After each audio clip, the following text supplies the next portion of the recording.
राष्ट्रपिता महात्मा गांधी यांच्या पुण्यतिथीनिमित्त महाराष्ट्र राज्याचे सहकार आणि पणन मंत्री बाळासाहेब पाटील यांच्या प्रमुख उपस्थितीत राष्ट्रवादी काँग्रेसतर्फे कराडमध्ये राष्ट्रीय एकात्मता आणि जातीय सलोखा दिवस या कार्यक्रमाचं आयोजन करण्यात आलं होतं. कोल्हापूर नाक्यावरील महात्मा गांधीजींच्या पुतळ्यास नामदार बाळासाहेब पाटील यांनी पुष्पचक्र अर्पण करून अभिवादन केलं.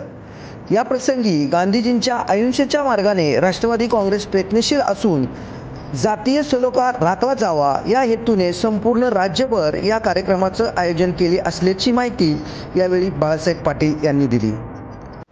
आज महात्मा गांधींचं पुण्यस्मरण सर्व देशामध्ये साजरं होतं. या देशाला स्वातंत्र्य मिळावं यासाठी महात्मा गांधींनी फार मोठा संघर्ष केला आणि त्यांच्या विचारातून या देशाला स्वातंत्र्य आलं. देश स्वातंत्र्य झाल्यानंतर खऱ्या अर्थानं देशाची प्रगती व्हायला सुरुवात झाली.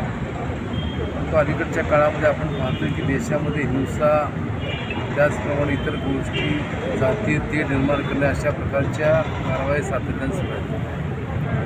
आणि महात्मा गांधींचा जो अहिंसा तत्व आणि सर्व धर्मसमभाव ही भावना होती प्रगती करण्याच्या दृष्टीनं आज या ठिकाणी राज्यामध्ये सर्व ठिकाणी राष्ट्रवादी काँग्रेस पक्षाच्या वतीनं राज्यात सर्व ठिकाणी आज 11 वाजता महात्मा गांधींच्या ज्या ठिकाणी त्यांचे स्मारक आहे किंवा पुतळा आहे त्याचप्रमाणे कुठं त्या ठिकाणी 2 मिनिटं स्तब्ध राहायचं, त्यांना अभिवादन करायचं.